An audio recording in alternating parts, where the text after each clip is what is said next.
Welcome back to my YouTube channel nursing to NORCET. जो ये PYQ है, previous year question, ये exactly same question है जो अभी तुम्हारा जून में एग्जाम हुआ था 2023 का। उसमें जो क्वेश्चंस आए थे बिल्कुल एग्जैक्टली वही सेम क्वेश्चंस हैं और सेम इसी लेवल के क्वेश्चंस मैंने आपको टेस्ट सीरीज में भी दे रखा है। तो जिन्होंने अभी तक टेस्ट सीरीज ज्वाइन नहीं की है, ज्वाइन कर लो बच्चे, क्योंकि मुझे पता है एट द एंड तुम्हें टेस्ट सीरीज ज्वाइन करनी पड़ेगी और फिर उस कम टाइम में इतने सारे टेस्ट को देना बहुत मुश्किल होगा।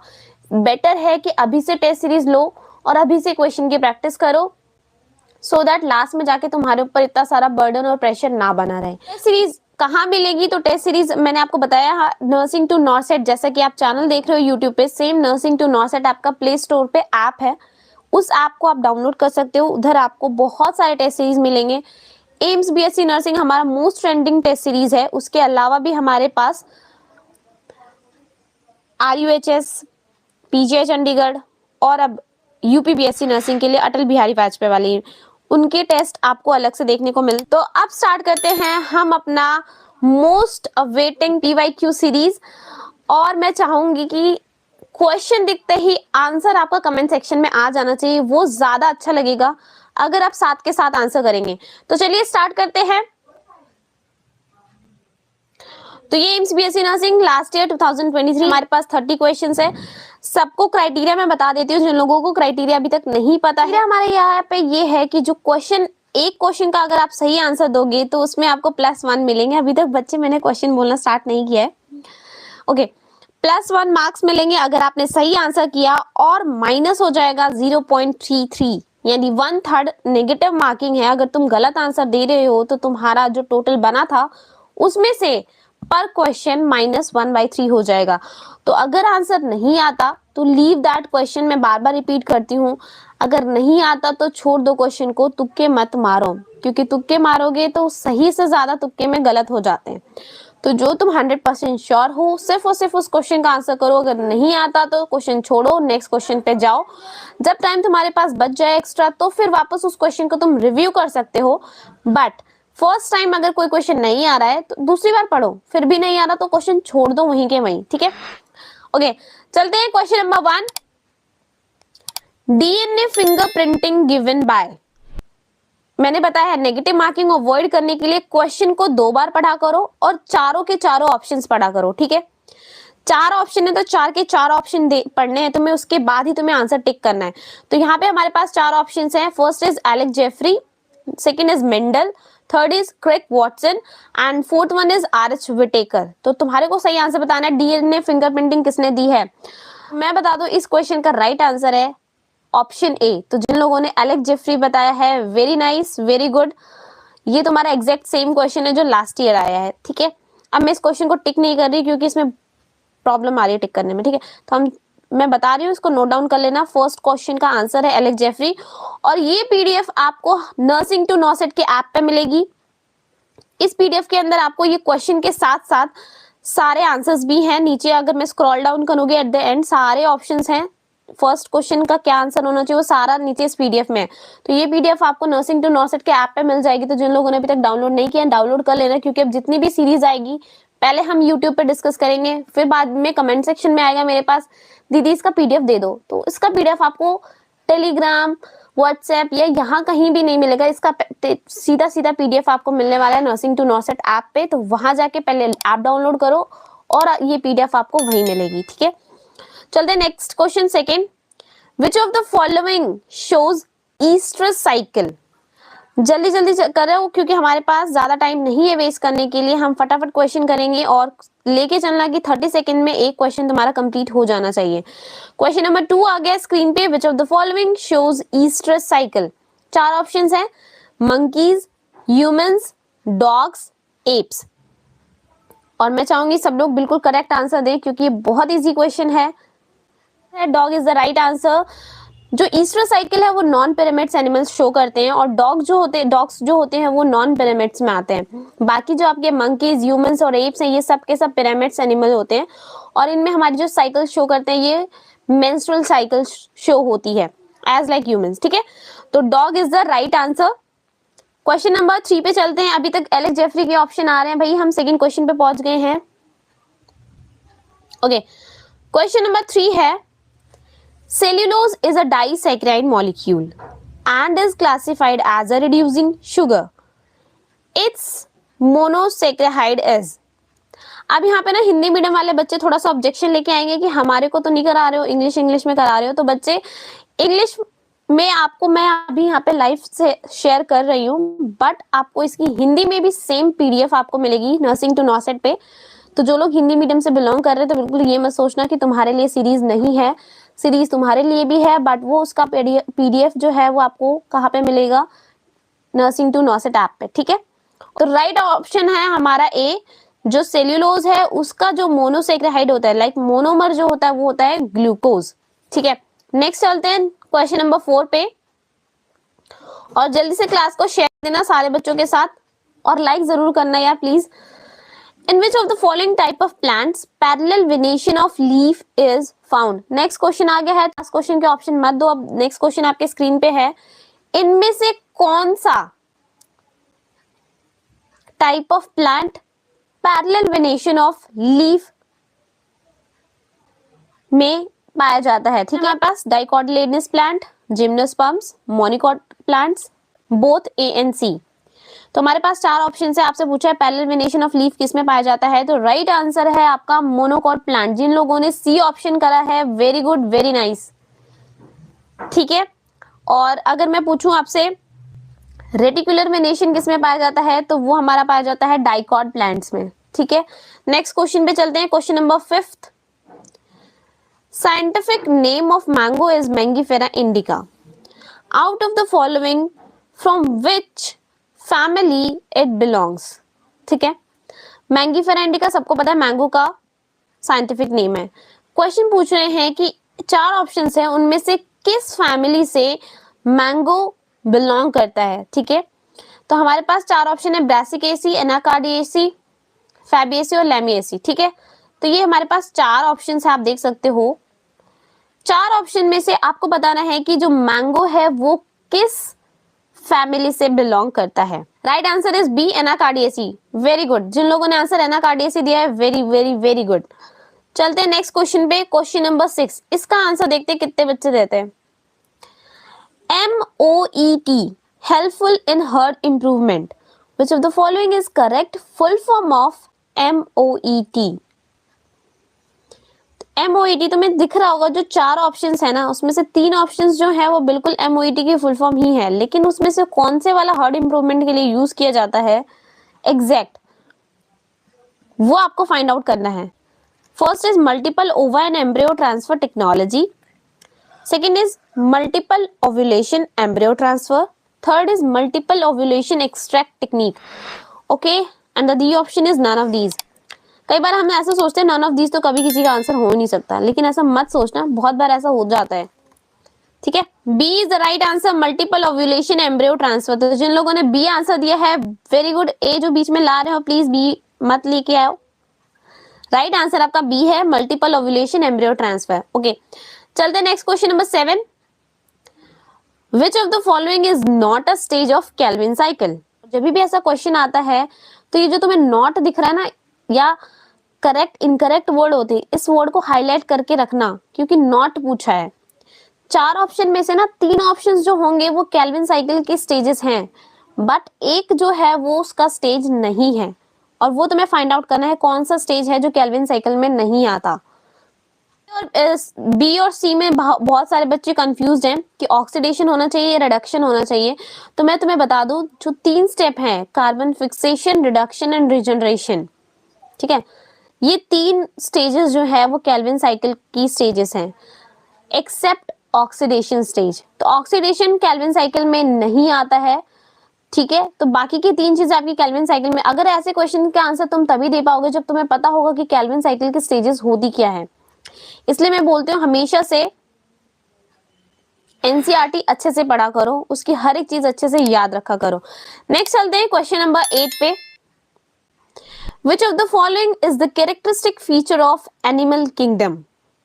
ध्यान से पढ़ना, क्वेश्चन कह रहा है कि कैरेक्टरिस्टिक फीचर होती है एनिमल किंगडम की, ठीक है। इसका मतलब जो बाकी के 3 ऑप्शंस होंगे वो आपको प्लांट किंगडम के फीचर्स होंगे। हमें बताना है कि इसमें से एनिमल किंगडम की फीचर्स क्या है।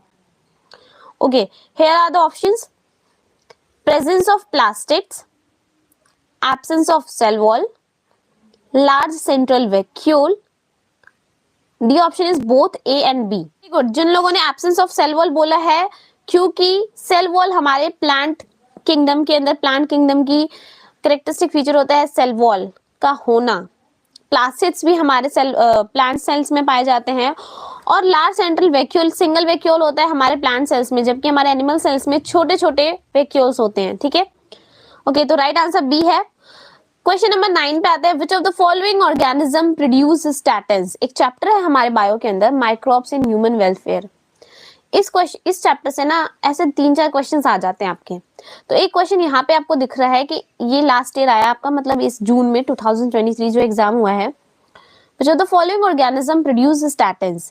तो इनमें से 4 ऑप्शंस हैं, आपको बताना है इसमें से स्टैटिन्स कौन सा ऑर्गेनिज्म प्रोड्यूस करता है। ठीक है, तो हमारे पास 4 ऑप्शन है, saccharomyces cerevisiae, Acetobacter aceti, Monascus purpureus and Aspergillus niger.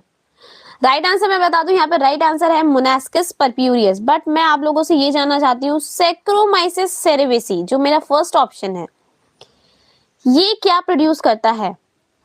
I want the answer in comment section. लोगों ने आंसर दिया है सैक्रोमाइसिस सेरेविसी, का मतलब कि आपको सिर्फ आपने क्वेश्चंस को नहीं रटा है, आपके पास और भी आंसर्स है। Very nice. ठीक है, नेक्स्ट क्वेश्चन पे चलते हैं। Question number 10, which rule states that mammals from colder climates, sorry ये ओल्डर नहीं है, कोल्डर है, colder climates have shorter year and limbs. यहाँ पे आपके पास 4 ऑप्शंस दिख रहे हैं आपको, Allen's law, Mendel's law, law of natural selection and law of inheritance. Question पूछा है जो कोल्डर क्लाइमेट्स में जो एनिमल्स होते हैं उनके शॉर्टर ईयर्स और लिम्स होते हैं, इसका रीजन, ये जो लॉ है, ये लॉ किसने दिया है? जिन लोगों ने एलेंस लॉ बताया है उन सभी का आंसर सही है। लॉ ऑफ नेचुरल सिलेक्शन आपका ये रूल स्टेट नहीं करता है। ठीक है, तो कोल्डर क्लाइमेट्स में शॉर्टर ईयर्स एंड लिम्स होते हैं, क्योंकि शॉर्टर ईयर्स एंड लिम्स होगा तो आपका सरफेस एरिया कम होगा, जितना ज्यादा सरफेस एरिया कम होगा उतनी ज्यादा एनर्जी जो लॉस हो रही है आपकी वो कम होगी। ठीक है, तो कोल्डर क्लाइमेट्स में जो एनिमल्स होते हैं उनके जो ईयर्स और लिम्स होते हैं वो कैसे होते हैं? शॉर्टर। ओके, नेक्स्ट क्वेश्चन है, इन C4 plants the primary CO2 acceptor is. C3 और C4 प्लांट्स होते हैं, आपको ये आ गया हमारा chapter photosynthesis in higher plants. वहां से क्वेश्चन है, क्वेश्चन पूछ रहा है कि जो C4 प्लांट्स होते हैं उसमें प्राइमरी CO2 एक्सेप्टर क्या होता है? तो हमारे पास 4 ऑप्शंस हैं, 3-PGA oxaloacetic acid, RUBP and PEP phosphoenol pyruvate. पहले तो जल्दी से क्लास को लाइक कर दो, जितने लोग भी सीरीज के पार्टिसिपेंट्स हैं उन सभी से मैं रिक्वेस्ट कर रही हूँ, और शेयर जरूर कर देना, क्योंकि साथ के साथ क्वेश्चन करने में ज्यादा अच्छा लगता है, ज्यादा मोटिवेट फील होता है। ठीक है, ओके, तो मैं इसका राइट आंसर बताना चाहूंगी। राइट आंसर है आपका phosphoenol pyruvate, that is PEP। तो जिन लोगों ने राइट आंसर डी सेलेक्ट किया था उन सभी का सही है, बाकी सब लोग नेगेटिव में चले गए हो। ठीक है, नेक्स्ट क्वेश्चन पे आते हैं, क्वेश्चन नंबर 12, न्यूक्लियोसोम की बात करते हैं। Nucleosome is the basic repeating सब unit of chromatin package inside the cell's nucleus. It is made up of। Question है न्यूक्लियोसोम किससे बना होता है? सिंपली अगर हमसे पूछा जाए तो सिंपल क्वेश्चन है कि न्यूक्लियोसोम किसका बना होता है। ठीक है, यहाँ पे 4 ऑप्शंस हैं आपके पास, non histone protein and RNA, histone protein and RNA, histone protein and DNA and the last option is phospholipid and protein. ये देख के बहुत अच्छा लगा कि सबको इसका आंसर पता है। Histone protein and DNA is the right answer. हमारा जो न्यूक्लियोसोम यूनिट होती है वो बनी होती है आपकी हिस्टोन प्रोटीन एंड DNA से। 13 पे, the entire sequence of development stages of an ecological community that starts from the pioneers to the climax stage is known as. दीदी जो टेस्ट हो चुके हैं, न्यू स्टूडेंट्स इन टेस्ट को दे पाएंगे? Yes, absolutely इसका आंसर है हाँ, बिल्कुल। जितने भी टेस्ट अभी तक हो चुके हैं सारे टेस्ट आपके ऑलरेडी वहां पे हैं। अगर आपने उसे अटेम्प्ट नहीं किया तो आप अभी भी उसको जाके अटेम्प्ट कर सकते हो। ठीक है, तो ऐसे बिल्कुल भी मत सोचना कि तुम अब से ज्वाइन करोगे तो जो पहले के टेस्ट हो चुके हैं वो तुम नहीं दे पाओगे। वो सारे टेस्ट ऐप पे अवेलेबल है। टेस्ट सीरीज अगर आप परचेज करोगे तो डे 1 से जो अब तक टेस्ट हुए सारे टेस्ट वहीं पे हैं, ठीक है। Shear is the right answer. उन्होंने बोला एक एंटायर सीक्वेंस है, ठीक है, पायोनियर से लेके क्लाइमेक्स स्टेज की, उस सीक्वेंस को हम क्या कहते हैं? तो वो सीक्वेंस है, आपका राइट आंसर है B, sere is the right answer, ठीक है। तो जिन लोगों ने सी ऑप्शन दिया था तुम लोगों के फिर से -1/3 हो चुके हैं, और इस तरह करते करते लास्ट में पूरा नेगेटिव मत करवा लेना। ओके, नेक्स्ट चलते हैं। ये बहुत इजी क्वेश्चन था इकोलॉजी चैप्टर का आपका, ठीक है। इन्होंने उसमें इतनी सारी चीजें थी लेकिन उनसे सिर्फ एक क्वेश्चन पूछा जो बहुत ही ज्यादा सिंपल था, और इसके आंसर भी अगर तुमने गलत दिया है तो फिर जरूरत है तुम्हें अच्छे से मेहनत करने की, ठीक है। चलते क्वेश्चन नंबर 14 पे। विच of the following organ shows ciliary movement in human body? चार ऑप्शन है। First is macrophages, second is trachea, third is microfilaments and fourth one is blood vessels. तो इनमें से किस ऑर्गन में आपका सीलियरी मूवमेंट होता है? बी जो है trachea is the right answer. Trachea के अंदर सीलियरी मूवमेंट होती है। तो जिन लोगों ने बी ऑप्शन पुट किया था वो सभी सही हैं, बिल्कुल सही हैं। नंबर 15 पे, ये बहुत ज्यादा सिंपल क्वेश्चन है। अगर इसका क्वेश्चन भी अगर तुमने गलत दे दिया ना तो मैं चाटा मार दूंगी तुम्हें। क्वेश्चन है which of the following is water soluble vitamin? चार ऑप्शंस है, vitamin K, vitamin D, vitamin B, vitamin A. यहाँ पे चार ऑप्शन से पूछा है वाटर सोल्यूबल विटामिन कौन सा होता है, और ये एकता यादव ने आखिरकार सी आंसर दे दिया, कुछ लोग बी आंसर दे रहे हैं। देखो मुझे ऑप्शंस लिखना है, तुम्हें यहाँ पे विटामिन बी लिखना चाह रहे हो या बी ऑप्शन लिखना चाह रहे हो वो मुझे क्लैरिफाई कर दो यहाँ पे। ओके, सबके सी सी सी आ रहे हैं, कुछ लोग बी ऑप्शन भी दे रहे हैं। Vitamin B, vitamin B is the right answer. Vitamin B जो होता है वाटर सॉल्युबल विटामिन होता है, ठीक है। अब मुझे ये बताओ कमेंट सेक्शन में एक और कौन सा वाटर सॉल्युबल विटामिन है जो विटामिन बी के साथ आता है? विटामिन बी यहाँ पे राइट आंसर है। मैंने क्वेश्चन पूछा है विटामिन बी के साथ एक और ऐसा विटामिन है जो वाटर सॉल्युबल होता है, वो विटामिन कौन सा है?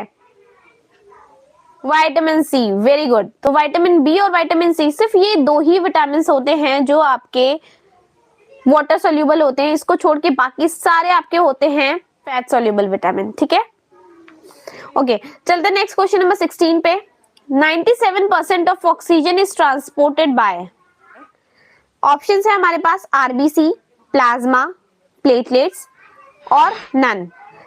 RBC is the right answer. 97% हमारी बॉडी में जो ऑक्सीजन होता है वो ट्रांसपोर्ट करता है हमारा हीमोग्लोबिन, और हीमोग्लोबिन किसके अंदर आता है? हमारा आरबीसी के अंदर। तो राइट आंसर है यहाँ पे आरबीसी। तो जिन लोगों ने आरबीसी बताया, ए बताया है, जिन लोगों ने क्या, मुझे सब लोगों ने आई थिंक आरबीसी ही बताया है, ठीक है, वेरी गुड। क्वेश्चन नंबर 17 ये आ गया आपका स्ट्रक्चरल ऑर्गेनाइजेशन से, आपका एनाटॉमी ऑफ फ्लावरिंग प्लांट से क्वेश्चन आ चुका है। A vascular bundle having both xylem and phloem arranged in alternate manner with different radii is called। चार ऑप्शन है, कोलेट्रल, कोसेंट्रिक, रेडियल, बाइकोलेट्रल। चार ऑप्शन है और आपसे पूछा है कि एक वेस्कुलर बंडल जिसमें जाइलम और फ्लोएम जो होते हैं ना वो ऑल्टरनेट मैनर में अरेंज है with different radii. Different radii यहाँ पे भी है, तो आपको बताना इस टाइप की अरेंजमेंट को क्या कहा जाता है? कोलैटरल, कोसेंट्रिक, रेडियल और बाइकोलेटरल। ये एग्जैक्ट क्वेश्चन आया था हमारा इस साल पेपर में 2023 के। Radial, radial is the right answer. जिन लोगों ने रेडियल दिया है उन सभी का आंसर राइट है। Vascular bundle having both xylem and phloem arranged in alternate manner with different radii is called radial, ठीक है। 18th functional residual capacity is the sum of, ठीक है, ये आपका रेस्पिरेशन इन ह्यूमन बीइंग से question आया है। Functional residual capacity is the sum of, चार ऑप्शन है, अच्छे से पढ़ लेना। Tidal volume plus inspiratory reserve volume, inspiratory reserve volume plus expiratory reserve volume. Third है expiratory reserve volume plus residual volume. And the fourth option is total lung capacity minus expiratory reserve volume. ठीक है, तो ये चार option से आपको बताना है कि इसमें से रेजिडुअल कैपेसिटी किसका सम होता है। सब लोगों ने सी ऑप्शन दिया और मैं बताऊंगी कि C is the right answer. Expiratory reserve volume plus residual capacity दोनों मिक्स होके हमारा बनाते हैं, sorry, reserve volume is equals to residual capacity. तो सी ऑप्शन जिन लोगों ने पुट किया है वो बहुत ही राइट आंसर है। चलते हैं नेक्स्ट क्वेश्चन, क्वेश्चन नंबर 19 पे। In which method, by which method male sperm is transfer to female reproductive tract. तो ये क्वेश्चन आ चुका है आपका ह्यूमन रिप्रोडक्शन से। By which method male sperm is transfer to female reproductive tract. आपके पास चार ऑप्शन है। जाइगोट इंट्राफेलोपियन ट्रांसफर जिसको हम जिफ्ट कहते हैं, गैमेट इंट्राफेलोपियन ट्रांसफर जिसको हम गिफ्ट कहते हैं, both A and B option भी है, और लास्ट ऑप्शन है आर्टिफिशियल इंसेमिनेशन। तो क्वेश्चन है कि किस मेथड से मेल स्पर्म को फीमेल रिप्रोडक्टिव ट्रैक्ट में डायरेक्ट ट्रांसफर किया जाता है। चार ऑप्शन है, आपको राइट आंसर बताना है। राइट आंसर है यहाँ पे आर्टिफिशियल इंसेमिनेशन। तो जिन बच्चों ने डी बताया है वो वेरी गुड, वेरी नाइस। अच्छे से इसी तरह पढ़ते रहो, आपका सिलेक्शन डेफिनेटली होगा। नेक्स्ट क्वेश्चन पे चलते हैं, question number 20। Which of the following is present in chordates? Question ढंग से सुनना। Which of the following is present in chordates but not in non-chordates? चार ऑप्शन हैं, chordates में प्रेजेंट होते हैं लेकिन नॉन chordates में नहीं। इसमें से एक ऐसा ऑप्शन होगा जो chordates में होता है लेकिन नॉन chordates में नहीं होता। राइट आंसर है यहाँ पे non chordates, sorry, notochord. Notochord एक स्ट्रक्चर है जो कॉर्डेट्स में प्रेजेंट होता है बट नॉन कॉर्डेट्स में नहीं। बाकी जितने भी ऑप्शंस आपको दिख रहे हैं, गिल्स, काइटिनियस, एक्सोस्केलेटन, स्पाइरिकल्स, ये सब आपके नॉन कॉर्डेट्स में मिलेंगे, लेकिन सिर्फ नोटोकॉर्ड है जो कॉर्डेट्स में पाया जाता है लेकिन नॉन कॉर्डेट्स में नहीं।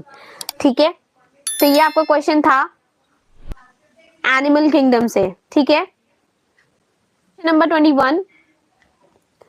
Amoeba reproduce by which method in unfavourable condition. चार ऑप्शंस हैं आपके पास। अमीबा किस मेथड से रिप्रोड्यूस करता है in unfavourable condition? And the options are hibernation, encystation, binary fission और फ्रेगमेंटेशन। यहाँ पे चार ऑप्शन है, आपको बताना है कि अमीबा किस मेथड से रिप्रोड्यूस करता है in unfavourable condition.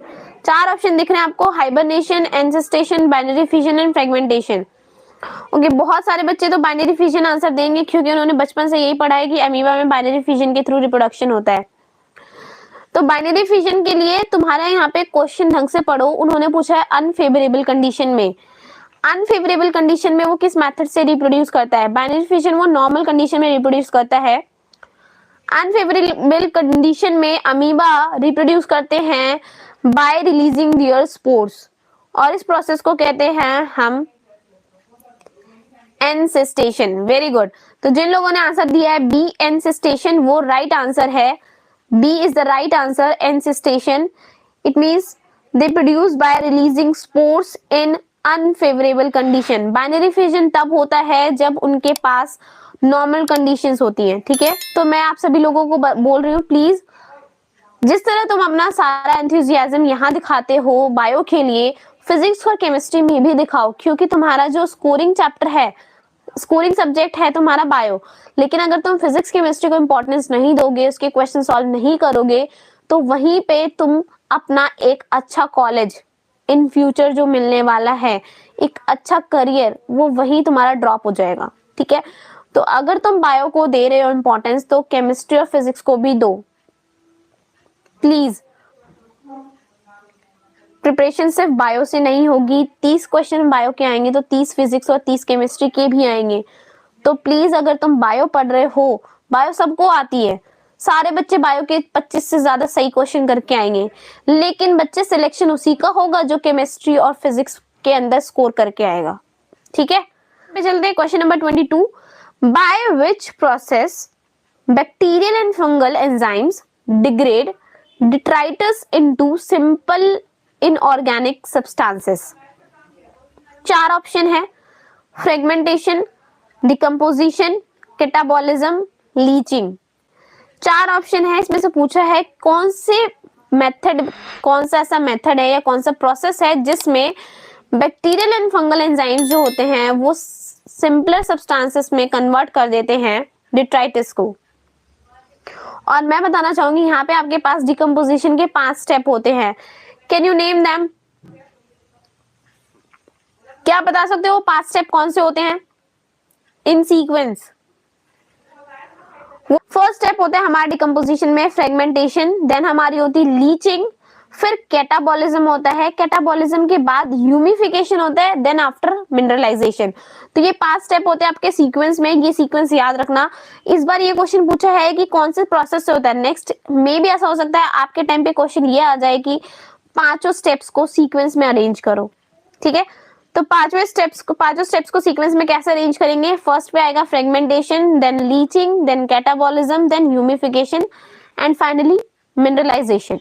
Okay, question की बात करते हैं, किस प्रोसेस से जो डिट्राइटिस होता है वो सिंपल इनऑर्गेनिक सब्सटेंस में कन्वर्ट होता है, उस प्रोसेस को हम कहते हैं कैटाबॉलिज्म। ओके, कोई बात नहीं, अभी ये चैप्टर नहीं किया तो, लेकिन अगर आप ड्रॉपर हो तो आपको याद होनी चाहिए थोड़ी थोड़ी चीजें, और अगर अभी आप 12th में हो तो कोई बात नहीं, फिर चल सकता है, ठीक है।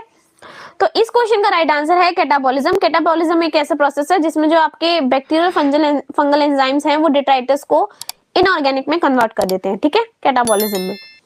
Next question number 23, which of the following disease condition is caused by deficiency of thyroid hormone. जो आपका 7th क्लास का क्वेश्चन है और जो आपसे एम्स के बीएससी नर्सिंग एंट्रेंस एग्जाम में, जो इतने बड़े लेवल का एग्जाम है, उसमें ये क्वेश्चन पूछा था। कौन सी डिजीज है जो थायराइड हार्मोन की डेफिशिएंसी से होती है? यहाँ पे 4 ऑप्शन है, anaemia, goitre, fluorosis, night blindness. Right, B is the right answer. Goitre जो होता है वो डेफिशिएंसी ऑफ थायराइड हार्मोन की कमी से होता है, ठीक है, मतलब थायराइड हार्मोन की डेफिशिएंसी से होता है। Very good. नाइट ब्लाइंडनेस हमारा विटामिन ए से होता है, ठीक है। ओके, क्वेश्चन नंबर 24 पे चलते हैं। Which type of adventitious root present in Rhizophora? यहाँ पे हमारे पास एक ऑर्गेनिज्म है राइजोफोरा, उन्होंने हमसे ये पूछा है कि इसके अंदर किस टाइप का एडवेंटिशियस रूट प्रेजेंट होता है। सी, क्वेश्चन यहाँ पे है कि एडवेंटिशियस रूट पूछा है उन्होंने, किस टाइप का एडवेंटिशियस रूट होता है। तो 4 ऑप्शंस हैं, एपिफाइट्स, न्यूमेटोफोर्स, फाइब्रस रूट्स और स्ट्रेंगलर। सारे के सारे एग्जैक्ट कॉपी क्वेश्चंस हैं जो आपके 23 में आए हैं, और ये सब सी आपको ना प्रीवियस ईयर क्वेश्चन इसलिए नहीं मिलते क्योंकि ऑनलाइन एग्जाम कंडक्ट होता है, और जो एम्स है वो अपना क्वेश्चन पेपर कभी भी रिवील नहीं करता आफ्टर द एग्जाम, तो दैट्स व्हाई हमारे पास प्रीवियस ईयर क्वेश्चन नहीं होते हैं। ये सारे क्वेश्चन आपको मेमोरी बेस्ड ही मिलते हैं, तो ऐसा नहीं है कि एग्जैक्ट यही सेम ऑप्शंस आए होंगे पेपर में, क्वेश्चन तो सेम होता है बट ऑप्शंस वेरी कर सकता है, ठीक है। तो किस टाइप का एडवेंटिशियस रूट प्रेजेंट होता है राइजोफोरा में? तो जिन लोगों ने बता दिया न्यूमेटोफोर्स, वेरी गुड, उन सभी का आंसर सही है। हाँ, कमेंट सेक्शन में आएगा ये वाले चैप्टर्स डिलीट हो गए हैं, तो मैं आपको फिर से रिमाइंड करा दूं, हम एम्स की बात कर रहे हैं, नीट की बात नहीं हो रही। इन पे आते हैं जिन्होंने न्यूमेटोफोर्स दिया, very good. Okay, 25th question है यहाँ पे, इन क्रैब साइकिल रेस्पिरेशन से आ गया हमारा question. गुआनोसाइन triphosphate GTP is formed during the conversion of। In Krebs cycle GTP जो है वो कब फॉर्म होता है? 4 ऑप्शन है, isocitrate to oxalosuccinate, oxalosuccinate to alpha है, सॉरी ये ए नहीं है, अल्फा है, अल्फा कीटोग्लूटेरेट। थर्ड ऑप्शन है succinyl coenzyme A to succinic acid, and the fourth option is fumarate to malate. 4 option है, आपको बताना है किस कन्वर्जन में GTP प्रोड्यूस होता है इन क्रैब साइकिल, ठीक है। और ये चैप्टर तो अच्छे से करके जाना भाई। रेस्पिरेशन हो गया आपका, फोटोसिंथेसिस हो गया, ये चैप्टर आपको अच्छे से आने चाहिए क्योंकि इनसे क्वेश्चंस आते हैं। ये आपके प्लांट फिजियोलॉजी और ह्यूमन फिजियोलॉजी के जो चैप्टर्स हैं। Succinyl coenzyme A to succinic acid, ये सक्सिनेट जो लिखा है मैंने, इस कन्वर्जन में आपकी GTP रिलीज होती है, ठीक है। तो हम यहाँ पे GTP पूछ रहे थे कि GTP किस वाले कन्वर्जन में रिलीज हो रही है, तो राइट आंसर है succinyl coenzyme A to succinic acid. तो जिन्होंने सी ऑप्शन दिया है वेरी गुड। अब क्योंकि हमारा सेशन खत्म होने वाला है तो please be interactive. Question number 26 पे आते हैं। What type of bond is present between polysaccharide and monosaccharides? Question number 26 पे आ गया है। अब इसके ऑप्शंस सही बताना। कौन सा बॉन्ड है जो पॉलीसेक्राइड और मोनोसेक्राइड के बीच में प्रेजेंट होता है? ऑप्शंस है आपके पास peptide bond, hydrogen bond, glycosidic bond और fourth option is phosphodiester bond. जिन लोगों ने ग्लाइकोसिडिक बॉन्ड बोला है, सी ऑप्शन पुट किया है, उन सभी का आंसर राइट है। Glycosidic bond is the right answer. जबकि जो पेप्टाइड बॉन्ड्स होते हैं वो कहां प्रेजेंट होते हैं? पेप्टाइड बॉन्ड्स कहां पे प्रेजेंट होते हैं? किन मॉलिक्यूल्स के बीच में पेप्टाइड बॉन्ड्स मिलते हैं? ये मेरा क्वेश्चन है, ठीक है। और फॉस्फोडाइस्टर बॉन्ड, ये आपको होमवर्क है। अब आगे आपके पास फिगर वाले क्वेश्चन। सी ऐसा नहीं था कि ये फिगर वाले क्वेश्चन लास्ट में थे, ये बीच बीच में कहीं कहीं थे, लेकिन मैं लास्ट में डाला है इसे।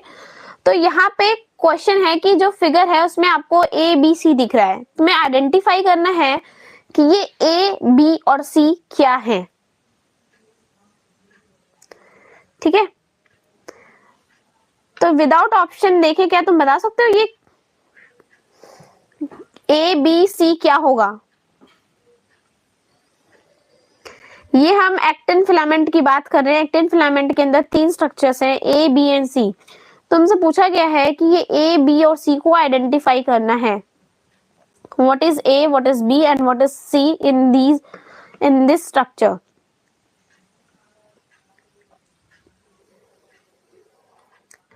सी दिख तो रहा है, ये सी, ये जो ऑरेंज कलर का इतना बड़ा सा बॉल सा कुछ दिखाई दे रहा है, दैट इज सी।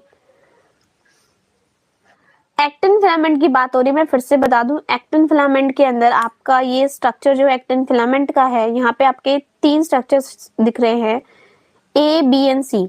आपसे पूछा आइडेंटिफाई करो what is A, what is B and what is C. अब मैं आपको ऑप्शन में मैं ये ऑप्शन बता देती हूँ, फिर देखते हैं आपका क्या आंसर आता है। चलिए ऑप्शन देखते हैं। ए बी सी आपको दिख रहा है? अब देखिए, ऑप्शन ए है A is tropomyosin, B is troponin and C is F actin, ठीक है। बी ऑप्शन है ट्रोपोनिन, मायोसिन और ट्रोपोमायोसिन। सी ऑप्शन है troponin, tropomyosin, myosin and D option is troponin, tropomyosin and F actin. अब मुझे बताओ कि चारों ऑप्शन में से राइट आंसर क्या होगा?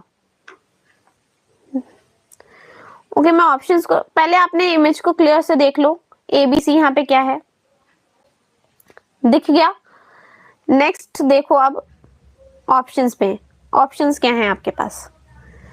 अब मुझे बताओ ए बी सी डी, यहाँ पे 4 ऑप्शन है, 4 में से राइट आंसर कौन सा होगा?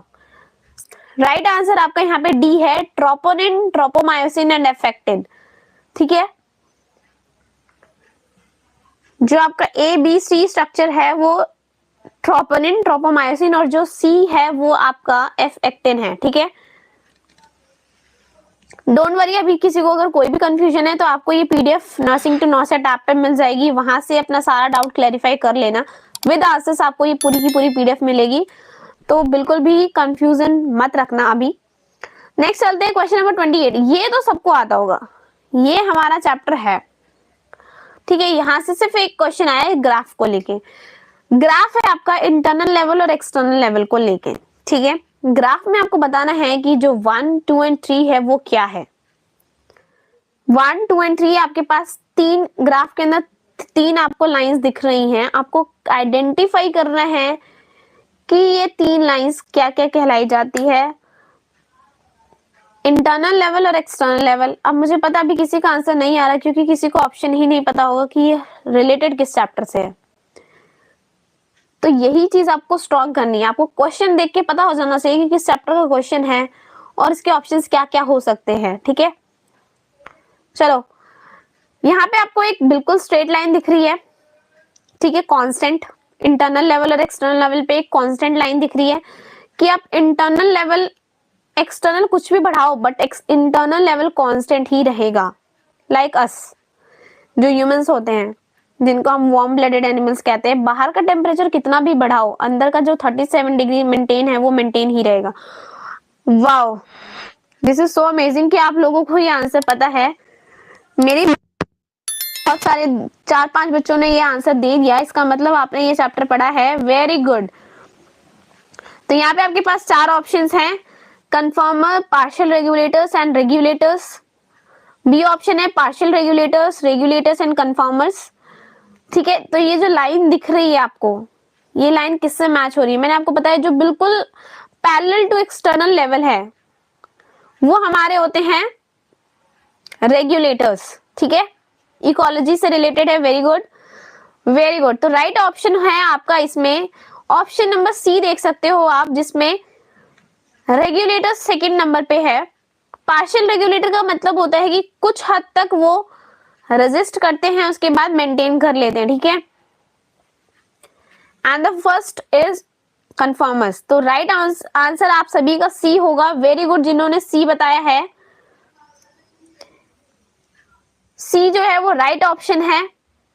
Conformers, then regulators and finally partial regulators. Okay, very good. Last question आ गया है आपका, नहीं लास्ट नहीं, सॉरी, सेकेंड लास्ट क्वेश्चन है 29th। Identify the correct sequence of stages in meiosis 1। जब मैंने ये चैप्टर कराया था ना, सब cell cycle and cell division का, आपने यहाँ यूट्यूब पे भी इसकी मैंने एक सेशन लिया था इस चैप्टर का। मैंने बताया था इस चैप्टर से ना ये टाइप का क्वेश्चन तो पक्का ही आता है, एक मियोसिस 1 की स्टेजेस को लेके। कैसे भी क्वेश्चन पूछ लेते हैं वो, मैच द फॉलोइंग करके पूछ लेंगे या इनकरेक्ट पेयर मैच करने को बोल देंगे, कुछ भी पूछ सकते हैं वो तुमसे, लेकिन एक क्वेश्चन वो यहां से जरूर देते हैं। ठीक है,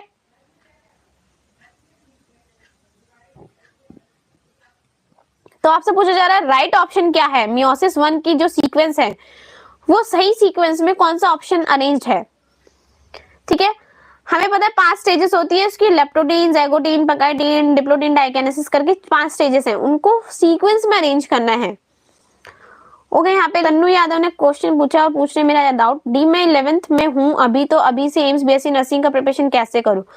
सी, अगर आप अभी 11th में हो तो जो आपके 11th के चैप्टर्स चल रहे हैं सिर्फ उन पे फोकस करो, अच्छे से पढ़ते जाओ, अपना जो भी कंसेप्ट है, थ्योरी है, वो इतने अच्छे से मेंटेन करके रखो कि आपको 12th में 11th को ज्यादा फोकस, ज्यादा तवज्जो ना देनी पड़े। ठीक है, तो 11th में 11th का कंप्लीट करो, जब 12th में आओगे तो 12th का कंप्लीट करना है, साथ में 11th भी रिवाइज करते चलना है। इस तरह से आपको प्रिपरेशन करनी है अपनी एम्स बीएससी नर्सिंग की। Okay, okay, very good. सभी लोगों ने आंसर ए दिया है। A is the right option. हमारा नंबर 1 लेप्टोटीन होता है, then zygotene, pachytene, diplotene and diakinesis. ये आपकी स्टेजेस होती है मियोसिस 1 की।